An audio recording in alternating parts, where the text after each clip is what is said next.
Speaking during an appropriations hearing, DeLauro, the ranking Democrat on the House Appropriations Committee, zeroed in on a core issue that often gets lost in budget debates: who actually controls federal education dollars?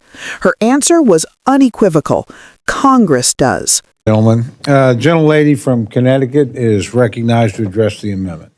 Thank you. I had no intention of speaking on this, but I just had a very recent example. Before I left Connecticut to come here, there is a primary in my community. The election is on Tuesday the 9th. I'm going to be here. We're going to do Labor HHS on Tuesday the 9th. So I voted. My husband is gone to Greece for work there. And so we both put the ballots in the box here. So now what you were saying is that if I don't show up to vote as the elected leader in that area, you think about all of us here, because there are states that you got: Nevada, Utah, California, Washington, Vermont. They have universal mail-in voting. That if you don't show up that day, and I'm speaking for all of us, some newspaper is going to write, well, Congresswoman DeLauro did find the time to vote in the local election in New Haven, Connecticut. I mean, what the hell are we talking about here? I understand that the president just moved the Space Center from Colorado because mail-in voting. What in God's name is going on? You know, I understand that there's been problem with absentee ballots. If there are, people should clean that up and do whatever they need to do. But you're going to deny people, millions of people all over the country, from exercising their right to vote because they do it through what is a legal process that the state has made a determination on, and casting that vote. I mean, think about it. Let's not. We can have disagreements, but let's not put in ourselves in jeopardy. I could see the headline in the New Haven Register: DeLauro doesn't vote in local election. Hell, because I have to be there in person. Otherwise, Mr. Chairman, I wouldn't be here for the Labor HHS meeting on Tuesday. So thank you. I yield back. I want to thank the gentlelady. I want to assure her if she wants to go home to vote, I'll defend you to the last bullet in the clip.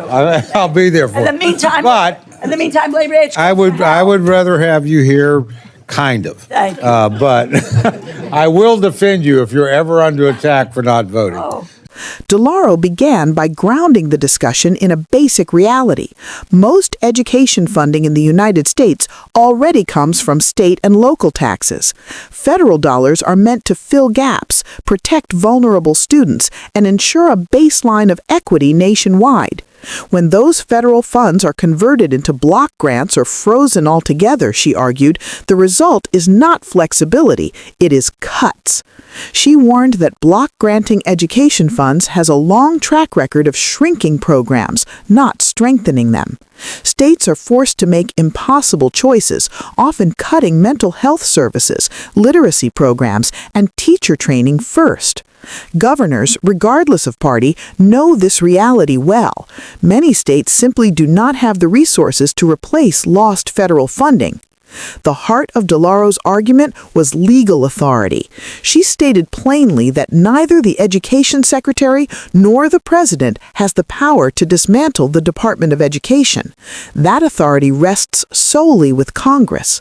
She cited Supreme Court precedent, including opinions written by Justice Antonin Scalia, affirming that there is no inherent executive power to eliminate a federal department created by law. This is not abstract civics. Subscribe now to understand why it matters. DeLauro then listed the real-world consequences already unfolding. Grants for school-based mental health professionals, psychologists, counselors, and social workers have been abruptly canceled. Programs designed to train and retain qualified teachers, especially in underserved areas, are being dismantled. Research contracts that help schools understand what actually improves literacy and reduces chronic absenteeism are being cut off midstream. extreme.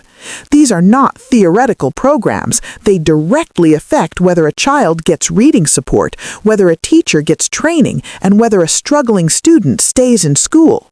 She made a simple but powerful point. If students, teachers, and principals benefited from these programs last school year, they are entitled to those same benefits this school year. Anything else creates confusion, instability, and harm. She walked through the proposed budget impacts in stark detail. Literacy development programs eliminated. English language acquisition funding eliminated, a point she personalized by sharing her father's experience leaving school because he could not read or write English. Adult education and workforce training programs eliminated. College access programs like TRIO and Gear Up eliminated. Teacher quality partnerships eliminated. Childcare access for student parents eliminated. Even Pell Grants and Student Aid Administration were listed as to be determined, a phrase that offers no reassurance to families planning for college. Subscribe now if you believe families deserve clarity, not chaos. The broader picture DeLauro painted was one of erosion. 18 education programs eliminated and replaced with a block grant that cuts billions of dollars overall, with no explanation of where the cuts will land. Congress, she reminded her colleagues, cannot do its job without information. Appropriations without details undermine the very role lawmakers are elected to perform. She closed with a pointed challenge to Secretary McMahon's credibility. The Secretary of Education, DeLauro argued, is entrusted with safeguarding the future of public schools and higher education. That role demands deep knowledge and experience. When policy decisions affect literacy, academic achievement, and college completion, parents deserve confidence that those decisions are grounded in expertise, not ideology. The exchange underscored a fundamental tension playing out in Washington: executive power versus congressional authority, and ideology versus evidence. As this confrontation signals, the battle over education funding is far from over, and the outcome will not just be felt in hearing rooms, but in schools across the country.